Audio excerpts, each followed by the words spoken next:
ইজান পদ্মকে কিছু বলতে যাবে তার আগেই ডাক পড়েছে। পুষ্প দরজার ওপাশ থেকে বলল তারা যেন তাড়াতাড়ি খেতে আসে। পদ্মর খাওয়া আগেই শেষ, কিন্তু ইজানের জন্য বসে রইল। তাদের খাওয়া শেষ করে পদ্ম আর ইজান রুমে আসলো। ভাবতেই মন কেমন করে উঠল, কারণ এই তো এখনই ইজান চলে যাবে। পদ্ম আর ইজান পাশাপাশি বসেছেন, দুজনে চুপ করে আছে। ইজান পদ্মর মাথায় হাত দিয়ে বলল, শোনো, এক্সামগুলো ঠিকঠাক মতো দেবে। আমি হয়তো আসতেও পারি, আবার না আসতে পারি, চেষ্টা করবো আসার জন্য। তুমি কিন্তু ভালো করে এক্সাম দেবে। ইজান ভেবেছে পদ্ম আর কিছু বলবে না, তাই সে বলল, তাহলে আসি। হ্যাঁ, ঠিকঠাক মতো চলবে, আমি কল দিব তোমায়। পদ্ম ইজানের হাত ধরে বলল, এত তাড়া কিসের, আর একটু বসুন না। ইজান পদ্মকে মোবাইলটা দেখালো, যেখানে বড় বড় করে উল্লেখ করা 5টা 45 বাজে। দেখো, অলরেডি আমি লেট করে ফেলেছি অনেক, আমাকে তো বাসায় ফিরতে হবে, তাই না? পদ্ম এখন আবার কেঁদে উঠল, পরপর বলল, আজ থাকলে কি এমন ক্ষতি হতো? ইজান হেসে হেসে পদ্মর গালে হাত বুলাতে বুলাতে বলল, এই দুদিন তুমি যতবার কেঁদেছ, জীবনও মনে হয় এতবার কাঁদনি।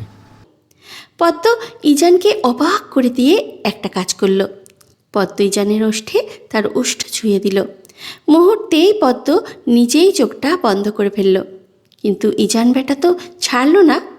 পদ্ম অনেক কষ্টে ছাড়িয়ে নিল ইজান নিজেকে। অধিক মুখ রেখে বলল, আপনি কোনো মেয়ের দিকে তাকাবেন না ডক্টর সাহেব, পদ্মা কিন্তু রাগ করবে। এবার আসতে পারেন আপনি। পদ্মর পরীক্ষা শুরু হয়েছে 4 দিন হলো, এর মাঝে 2টো পরীক্ষাও শেষ। খুব মনোযোগ দিয়ে পড়াশোনা করছে, কারণ ইজান প্রতি রাতে কল দিয়ে হুমকি দেয়। যদি কোনো সাবজেক্টে 80+ নাম্বার ছুটে যায় তাহলে ইজান তাকে বাসায় নেবে না। জানে এগুলো মজা করে বলে, তবুও নিজের মান সম্মান শ্বশুরবাড়ির কাছে রাখার জন্য ভালো করে পড়াশোনা করে।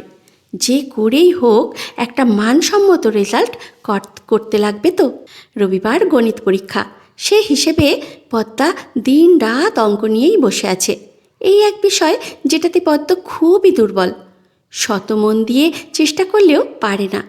পদ্ম পড়ার টেবিলে বসে আছে, তার মাথা আর কাজ করছে না, এই সাবজেক্টটা নিয়ে আর পারে না। ইজান কল করেছে। পদ্ম পড়ার টেবিল থেকে উঠে গিয়ে কলটা রিসিভ করলো।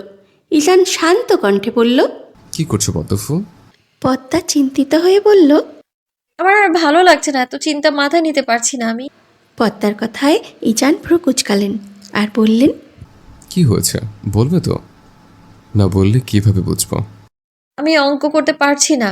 আপনি তো আমাকে বলে দিয়েছেন যে প্রতি বিষয়ে 80-র উপর নাম্বার থাকতে হবে।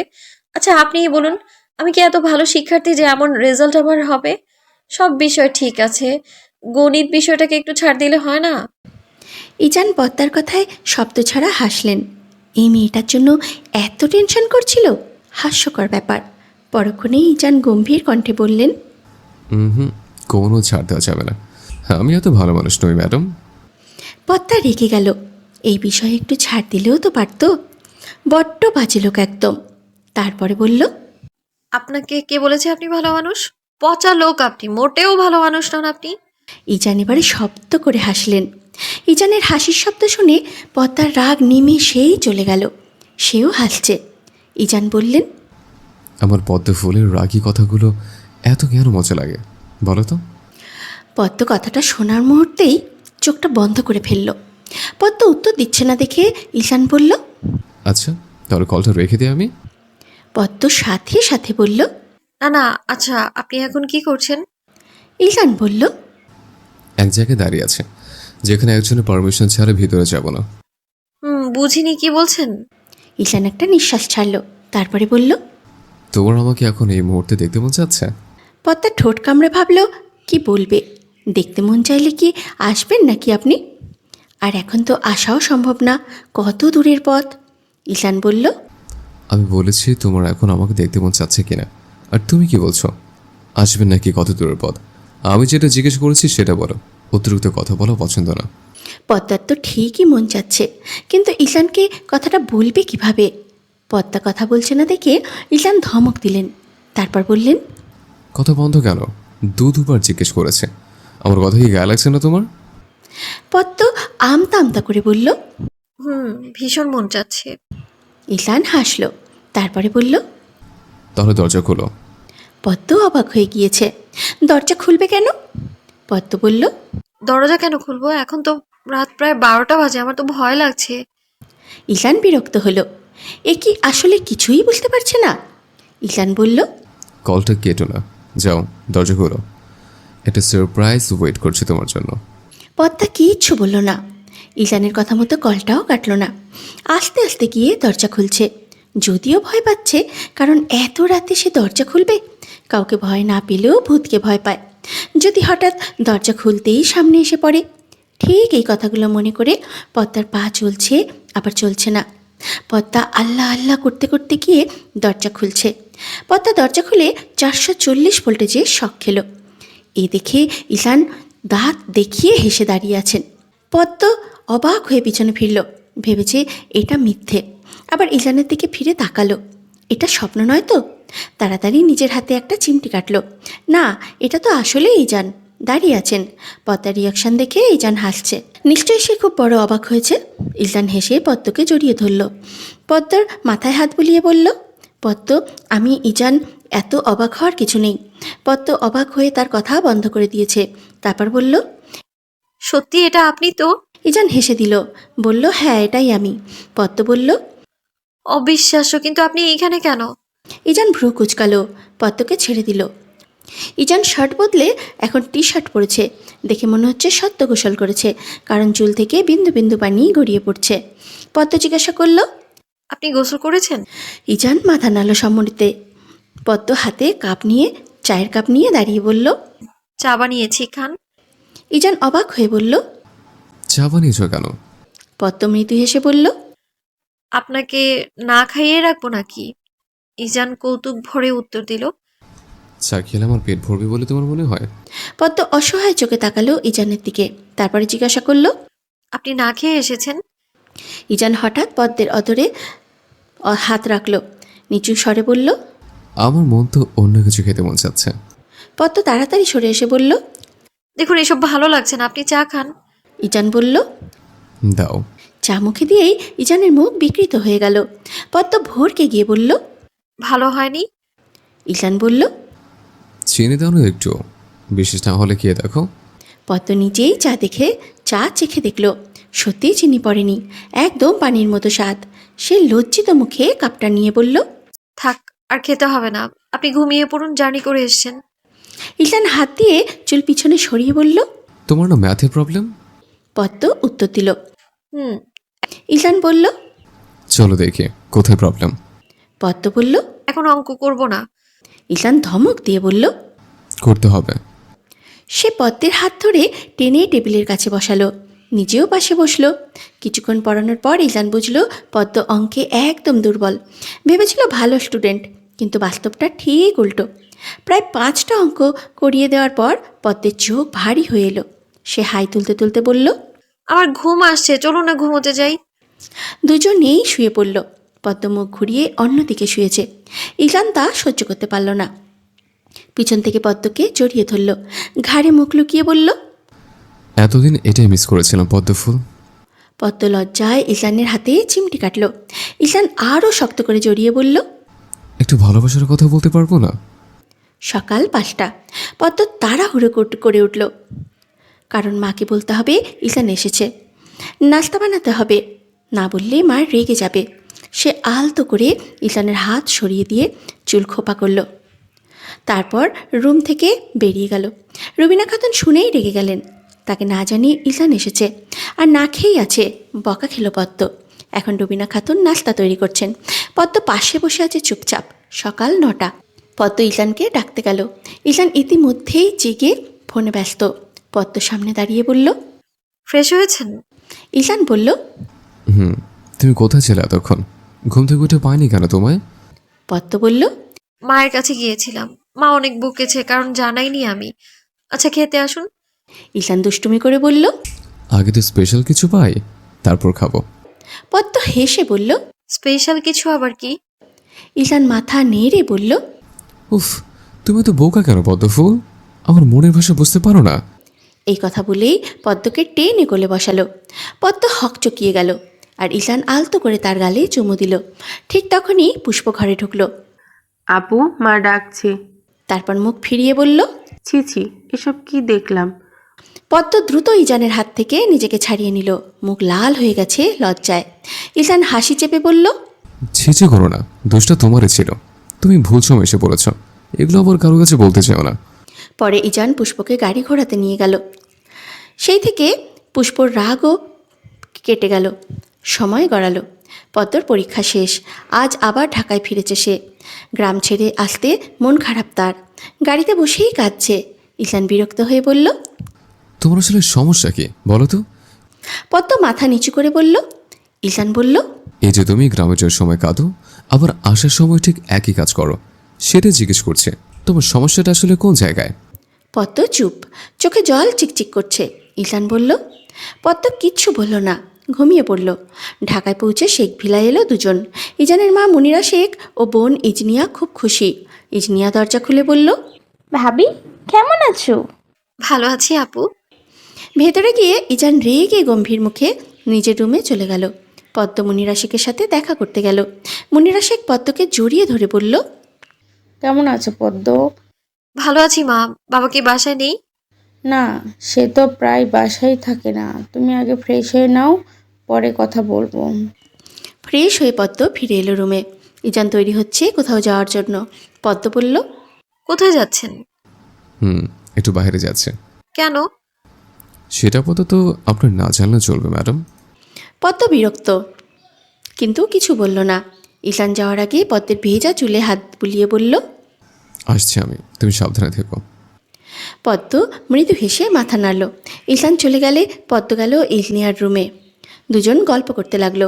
ইজনিয়া মেডিকেলের বই পড়ছিল। পদ্ম বলল, আপু, তুমিও কি ভাইয়ার মতো ডক্টর হবে? ইজনিয়া হেসে বলল, চেষ্টা করছি। ভাইয়া মেডিসিন স্পেশালিস্ট, আমি এখন সেই পথে। পদ্ম বিস্ময়ে বলল, তাহলে ভাইয়া তো অনেক ভালো স্টুডেন্ট। ইজনিয়া হাসল। তুমি ভাইয়া বললে বেশ মানায়। পদ্ম নিজের মনে হেসে ভাবল, ইজানকে একদিন ভাইয়া ভুলেই ছাড়বে। কিছুক্ষণ পর পদ্ম ঘুমিয়ে গেল ইজনিয়ার রুমেই। জেগে উঠে অবাক, বাসা ভরা মানুষের ভিড়। ছোট একজন বাচ্চা ছেলেও দৌড়াচ্ছে চারপাশে। পদ্ম ধরে ফেলল বাচ্চাটাকে। তুমি কে? এখানে কিভাবে এলে? ছেলেটা ভয়ে বলল। তারপর জোরে কামড় বসালো পদ্মের হাতে। পদ্ম ব্যথায় চমকে উঠল। সাদা হাতে লাল দাগ পড়ে গেল। শেষে ছেলেটা বলল। রান্নাঘরে এসে পদ্ম দেখল মুনিরা শেখ ব্যস্ত। পাশে কয়েকজন মহিলা। মুনিরা শেখ পদ্মকে কাছে ডেকে বললেন, এই যে পদ্ম, ইজানের বউ একটু আগে ঘুমিয়েছিল। সবাই অবাক হয়ে তাকালো। পদ্ম সালাম দিল হাসি মুখে। তারপর মুনিরা শেখ বললেন, চলো পদ্ম, রুমে যাই।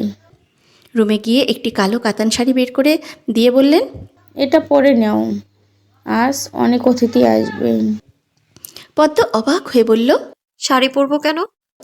মুনিরা শেখ বললেন, আজ ইজানের জন্মদিন। পরশু দিনের রাতে সে বলছিল যেন তুমি এই শাড়িটা পরো। পদ্ম স্তব্ধ। আজ ওর জন্মদিন, অথচ আমাকে একবারও বলেনি। তার মনে প্রচণ্ড অভিমান জমল। তবু মায়ের কথায় শাড়ি পরে নিল। চুলে খোপা, চোখে কাজল, ঠোঁটে হালকা লিপস্টিক। আয়নায় নিজেকে দেখে বলল, খারাপ না, মানিয়েছে। ঈশান বাসায় ফিরল। দুজনের চোকাচুকি হলো বারবার, কিন্তু পদ্ম মুখ ঘুরিয়ে নিচ্ছে প্রতিবারই। আজ সে কথা বলবে না, যাই হোক না কেন। সবাই হাসছে, গল্প করছে। ঈশান কেক কাটবে। পাশে আত্মীয় স্বজনের ভিড়, কিন্তু তার বউ পদ্ম দাঁড়িয়ে আছে দূরে, নিশ্চুপ। ঈশান চুপচাপ তাকিয়ে রইল। হয়তো ভাবছে রাগটা কি এতই গভীর। ঈশান পদ্মর সামনে এসে দাঁড়ালো। পদ্ম মুখটা ফিরিয়ে নিল। ঈশান বলল, মান অভিমান পরে করো, এখন চলো, তোমাকে ছাড়া আমি কেক কাটবো না। পদ্মকে জোর করে ঈশান তার পাশে দাঁড় করালো। পদ্ম বেশি অভদ্রতা দেখালো না, কারণ সবাই কি না কি ভাববে। সবাই আস্তে আস্তে বাসায় চলে গেল। রাত 1টা বেজে গিয়েছে সব শেষ হতে হতে। ঈশান আর পদ্মকে নিয়ে তার ফ্ল্যাটে গেলেন না, এখানেই থেকে গেল। ঈশান বসে বসে ওয়েট করছে কখন পদ্ম আসবে। সব কাজ শেষ করে পদ্মর আস্তে আস্তে সময় লেগে গেল অনেক।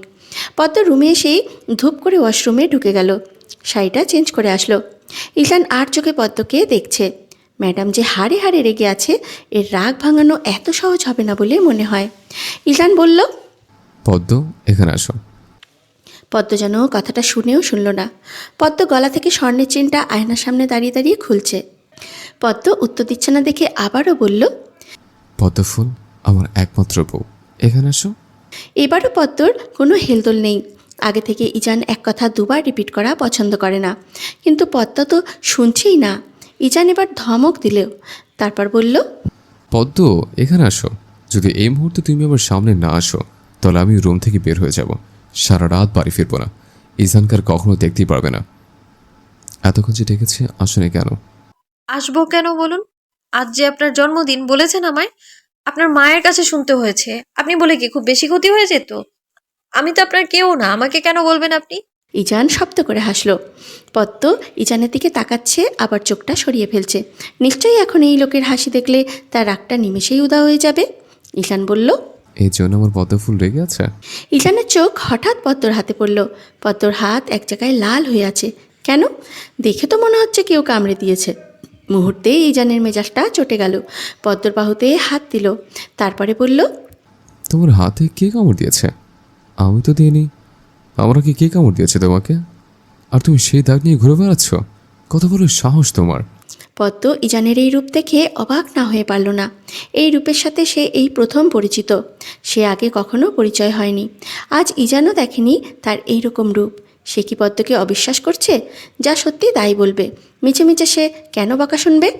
পদ্ম বলল, একটা বাচ্চা ছেলে কামড় দিয়েছে, ইচ্ছে করে দেয়নি, আমি তাকে ধরেছিলাম তাই দিয়েছে।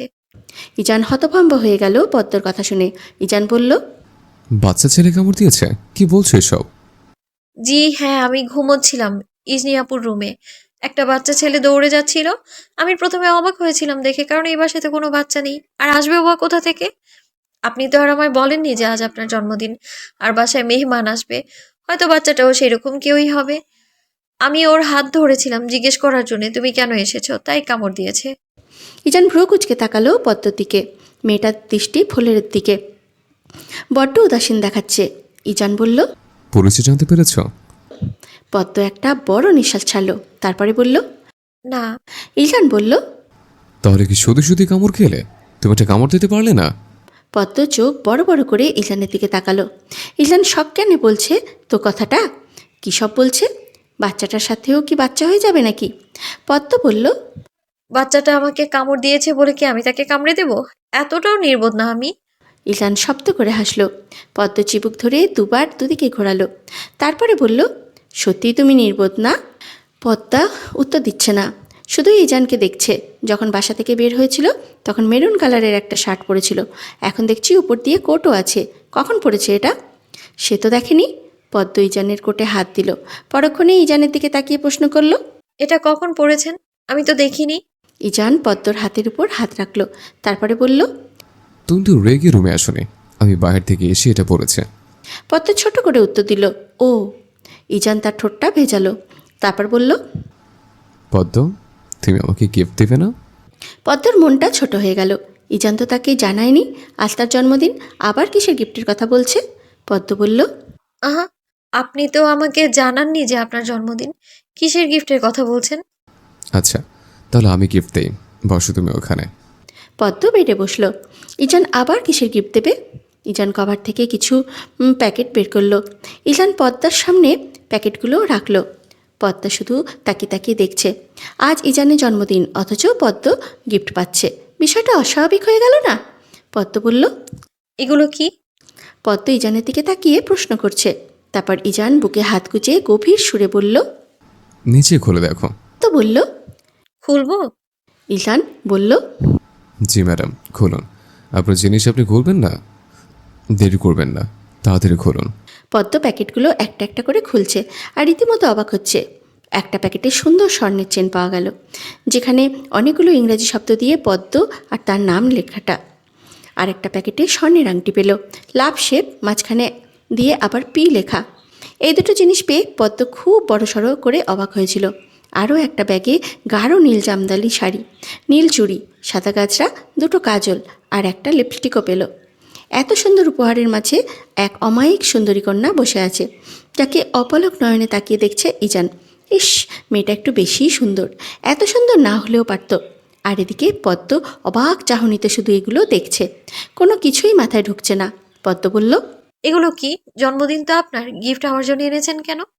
ইজান তার কপালের সামনে এসে পড়া চুলগুলো হাত দ্বারা পিছনে নিল, তারপরে বলল, মনে আছে বিয়ের পর এই পর্যন্ত আমি তোমাকে একটাও গিফট দেইনি। তোমার জন্মদিনে বলেছিলাম সব গিফট একসাথে দিব, তাই আজ দিয়ে দিলাম। পদ্ম বলল। তাই বলে এত কিছু? ইজান বলল, জি, কেন ম্যাডাম, আপনি খুশি হননি? আপনার মুখে তো হাসি নেই, আসলে আপনি খুশি হননি? এটাকে আমি ধরে নিব? পদ্ম বলল। না না, ধন্যবাদ আপনাকে, ভীষণ খুশি হয়েছি আমি। ইজান বললেন। একটা কথা বলবো পদ্ম? পদ্ম মাথা নাড়ল। ইজান বলল, তুমি যে তখন শাড়ি পরেছ, আমি তোমাকে ঠিকমতো মন ভরে দেখতে পারিনি, এখন আবার পরবে? পদ্ম কি বলবে বুঝতে পারছে না। একবার শাড়ি পরেছিল, খুলে ফেলেছে, এখন আবার কি পরবে? যেহেতু ইজান এতগুলো গিফট দিয়েছে, না করা কি ঠিক হবে? পদ্মর পাশ থেকে আর কোনো উত্তর না পেয়ে ইজান ইচ্ছে করেই একটু মন খারাপের অভিনয় করে বলল, যদি তোমার কোনো সমস্যা থাকে তাহলে থাকো, পড়তে হবে না। পদ্ম দেখলো ইজানের মনটা খারাপ হয়ে গেল, তাই আর কোনো কিছু না ভেবেই বলল, না, আমি শাড়ি পরবো। ইজানের চোখটা খুশিতে চিকচিক করছে, তারপরে বলল, আচ্ছা তাহলে তুমি পড়ো, আমি বেলকনিতে দাঁড়িয়ে আছি। ইজান চলে যাওয়ার পরপরই পদ্ম শাড়ি পরতে শুরু করলো। শাড়ির সব কিছু ঠিক আছে, কিন্তু সেই কুচিটা নিয়েই ঝামেলা। কুচি সুন্দর হয়নি। কুচিটা দেখে পদ্ম মুখ কুচকে ফেলল, তারপর মনে মনে বলল, এটা যে কবে সে সুন্দর করে পরতে পারবে। পদ্ম গলার সুর উঁচু করে ইজানকে ডাক দিল, তারপরে বলল, ভিতরে আসুন, শাড়ি পরা শেষ আমার। ইজান রুমে আসলো, পদ্মকে পা থেকে মাথা পর্যন্ত দেখে নিল। পদ্ম তার চোখে বারবারই সুন্দর, যে কোনো অবস্থাতেই। ইজান পদ্মর সামনে ঝুঁকে বসে কুচিটা ঠিক করে নিল। পদ্ম হাসছে, যতবারই পদ্ম শাড়ি পরে ততবারই ইজান কুচি ঠিক করে দেয়। এই জন্যই মাঝে মাঝে আর কুচি সুন্দর করে শিখতে মন চায় না। ইজান উঠে দাঁড়ালো, তার হাত পদ্মর গাল স্পর্শ করে বলল, সুন্দর লাগছে খুব পদ্ম ফুল। পদ্ম একটু খুশি হয়ে হাসলো, তারপরে বলল, ধন্যবাদ। ইজান বলল, শুধুই ধন্যবাদ, এক্সট্রা কিছু দিবে না? পদ্ম ভরকে গেলেন, কী দিবেন আর? তার কাছে কী বা আছে? পদ্ম বলল। কি দেবো আপনাকে? আমার কাছে তো কিছুই নেই। ইজান ভ্রুকুচকে তাকালো, তারপর বলল, সত্যিই কিছু নেই? পদ্ম বলল, না নেই। ইজান পদ্মার চুলের খোপাটা তার এক হাত দিয়ে খুলে দিল, তারপর বলল, এবার বেশি সুন্দর লাগছে। পদ্ম আর চোখে তাকালো ইজানের দিকে। উনি কি করতে চাইছে একবার বোঝা দেয়। ইজান বলল, এইভাবে তাকিয়ে থেকে না পদ্ম ফুল, প্রেমে পড়ে যাবে। পদ্ম এবার সরাসরি তাকালো ইজানের দিকে। ইজান তার সবগুলো দাঁত দেখিয়ে হাসছে। পদ্ম বলল। ইজান পদ্মের হাত ধরে একদম তার সামনে দাঁড় করালো। পদ্ম হাত ছাড়ানোর জন্য বহুত চেষ্টা করছে, কিন্তু পারছে না। ইজান এমনভাবে হাতটা ধরেছে, সে কিছুতেই খুলতে পারছে না। ইজান বলল, আমি যদি না ছাড়ি তাহলে তোমার এই লিলিপুট মার্কের শক্তি দিয়ে 100 বছর চেষ্টা করলেও ছাড়তে পারবে না। পদ্ম বলল, ছাড়ুন আমায়। ইজান বলল, ব্যথা তো পাচ্ছ না, তাহলে কেন ছাড়ুন ছাড়ুন বলছো? আজ রাতে তুমি আমার থেকে ছাড়া পাচ্ছ না। পদ্ম বুঝল না ইজানের কথা। পদ্ম বলল, মানে বুঝিনি আমি। ইজান বলল, এত বুঝতে হবে না। পদ্ম বলল, আচ্ছা তাহলে ছেড়ে দিন। ইজান যেন পদ্মার কথাটা শুনলেন না, পদ্মাকে টেনে তার সাথে মিশিয়ে নিল। ইজান ঝুঁকে পদ্মর গালের সাথে তার গাল স্পর্শ করলো, তারপরে বলল, হুম, ছাড়বো না। পদ্মের শরীর যেন ঠান্ডায় হিম হয়ে গেল। ইজান বলল, এ কি পদ্ম, তোমার শরীর এমন ঠান্ডা হয়ে গেল কেন? ভয় পাচ্ছ আমাকে নাকি আমার স্পর্শকে? পদ্ম ভাবছে কি বলবে এখন। কিছুই বলার নেই তার কাছে, আপাতত কোনো কথাই নেই। নীরব দর্শক আপাতত। তারপরে বলল, পদ্ম, একটা জিনিস চাই তোমার কাছে। কি? ইজান বলল, আগে বলো, তুমি আমাকে সেটা দিবে যা আমি চাচ্ছি। আমি প্রথম দিন তোমাকে জড়িয়ে ধরার জন্য পারমিশন নিয়েছিলাম, আজও পারমিশন নিচ্ছে, কারণ আমি তোমার কথাকে গুরুত্ব দিই বেশি। তুমি যদি পারমিশন দাও তাহলে। এইটুকু বলে ইজান থেমে গেল। ইজানের বলা কথাগুলো ঘোলাটে লাগছে, যা অনেকটা পদ্ম বুঝতে পারছে না। পদ্ম বলল, কিসের অনুমতি যাচ্ছেন আপনি? ইজান বলল, আগে বলো আমি পারমিশন দিচ্ছি, তাহলে বলবো। যদি শোনার পর অন্য কিছু বলো তখন, তাই শোনার আগে মতামত চাচ্ছে। আচ্ছা অনুমতি দিলাম, এবার তো বলুন। ইজান খানিকটা চুপ করে রইলেন। ইজান বললেন, আমাদের বৈবাহিক সম্পর্কের পূর্ণতা চাই। তুমি পারমিশন দিয়েছ, তাই অফারটা লোভে গেছে। এবার তুমি বলো, তুমি কি প্রস্তুত? পদ্ম আঁতকে উঠল ইজানের কথায়। এমনটা হবে সে ভাবেনি। গ্রামে থাকাকালীন পাশের ঘরে ভাবিরা সব বলেছে পদ্মকে, তাই পূর্ণতা কথাটা বুঝতে এত সময় লাগলো না পদ্মর। পদ্ম বলল, আপনি তো আগে বলেননি এটা। ইজান তার হাত থেকে ঘড়িটা খুলে রাখলো, তারপর বলল, বললে কি আপনি রাজি হয়ে যেতেন কখনো? পদ্ম চুপ করে বসে রইল। কি বলবে ভাষা খুঁজে পাচ্ছে না। এমনভাবে ধোকা খাবে কখনো ভাবেনি। আর পূর্ণতা শব্দ মনে পড়তে কেমন অদ্ভুত অনুভূতির জানান দেয়। পদ্ম বলল, কথা বলবো না আপনার সাথে, ছাড়। ইজান পদ্মর হাত ধরে টেনে একেবারে তার সাথে মিশিয়ে নিল। ইজান বলল, আজ আর এগুলো শুনবো না পদ্মফুল। আমি জানি তোমার সম্মতি রয়েছে, কিন্তু তুমি মুখ ফুটে কিছু বলতে পারছো না। আচ্ছা, বলতে হবে না, আমি বুঝে নিয়েছি। বউয়ের এত কষ্ট সহ্য করতে পারবো না, চলো। ইজান পদ্মকে ছেড়ে শার্টের কয়েকটি বোতাম খুলে নিল। অতঃপর তার সহধর্মিণীকে সুন্দর করে কোলে তুলে নিল। পদ্ম হতভম্ব হয়ে তাকিয়ে আছে ইজানের দিকে। আজ আর বাধা দেবে না। ইজানের যা মন চায় তাই করুক। পদ্ম শুধু অপলকভাবে দেখছে তাকিয়ে। ইজান পদ্মকে বেডে শুয়ে দিল। ইজান গভীর দৃষ্টিতে তাকিয়ে আছে পদ্মর দিকে। এই মেয়েটি কি সে, যাকে সে বিয়ে করেছিল বেশ কয়েক মাস আগে, যাকে প্রথম নিজের বউ হিসাবে মানতে নারাজ, আর এখন এই মেয়ের ভালোবাসার চাদরে নিজেকে মুড়িয়ে নেবে? সেই অনুভূতিটা ঠিক কীরকম হবে? ইজান পদ্মর এমন চেয়ে থাকা দেখে পদ্ম মাথা নিচু করে একটু নড়ে চড়ে বসলো। মানুষটাকে কেমন জানি লাগছে। না, ইজান সে আগের মতোই পদ্মর দিকে তাকিয়ে আছে। অসম্ভব সুন্দর লাগছে তার পদ্মফুলকে, একদম তার স্বপ্নের রাজকুমারীর মতো। সে কি আগে কখনো ভেবেছিল যে এমন একজনের ভালোবাসায় সে ঘায়েল হবে? চোখ ধাঁধানো সুন্দরী পদ্মফুল। পদ্ম যেন পদ্মফুলের মতোই সুন্দর আর স্নিগ্ধ। ইজান পদ্মর ঘাড়ে মুখ ডোবালো। পদ্ম চোখ বন্ধ করে আছে। হাতটা এমনিতেই ইজানের মাথায় চলে গেল। ইজানের চুলগুলো টেনে ধরেছে। পদ্ম খুব ভালো করে ইজানের দাড়িগুলো অনুভব করতে পারছে। বেহায়া দাড়ি একদম। পদ্ম কিছুক্ষণ পর মৃদু কামড়ের আভাস পেল, যেটা আস্তে আস্তে দৃঢ় হচ্ছে। পদ্মর চোখ থেকে 2 ফোঁটা পানি গড়িয়ে পড়ল। ইজানের মনে তো এক অদ্ভুত শান্তি লাগছে, আর পদ্মর সব ঘোলাটে লাগছে। বারবার পদ্মর চোখ ঝাপসা হয়ে যাচ্ছে। ইজান মাথা তুলে পদ্মকে দেখে নিল। পদ্মর চোখটা মুছে দিল। তারপর পদ্মর ওষ্ঠে ইজান তার ওষ্ঠ মিলিয়ে দিল। দুজনের নিঃশ্বাস ঘন হয়ে এসেছে। অসম্ভব সুন্দর এক অনুভূতি। ইজান এই দিনটির জন্য এতদিন অপেক্ষা করছিল। আজ সেই সুন্দর এবং শেষ দিন। তারপর পূর্ণতা। সকাল 9টা। ইজান চোখ খুলে পদ্মকে দেখছে। ইজানের বুকে পাখির ছানার মতো লেপ্টে আছে, গুটিসুটি মেরে শুয়ে আছে। তার মা যে প্রথম বলেছিল মেয়েটা মায়াবী, ঠিকই বলেছিল। পদ্মর চেহারায় অদ্ভুত এক মায়া আছে। কি সুন্দর করে ঘুমোচ্ছে। আর ইজানের দেওয়া ভালোবাসাগুলো স্পষ্ট দেখা যাচ্ছে। ইজানের মনে প্রশান্তি নামক এক হাওয়া বয়ে গেল। পদ্মকে এখন একদম মিসাইস ইজান শেখ লাগছে। পদ্মের ঘুম ভাঙল 10টারও পরে। ইজান ইচ্ছা করেই জাগায়নি পদ্মকে। পদ্ম এখন আয়নার সামনে বসে বসে ইজানের দেওয়া ভালোবাসাগুলো দেখছে। কেমন বেহায়ার মতো তাকিয়ে আছে দাগগুলো। এগুলো মানুষ দেখলে কি বলবে? বুড়ো হয়েছে, যথেষ্ট জ্ঞান বুদ্ধি আছে, তাও এই কাজ কিভাবে করতে পারলো?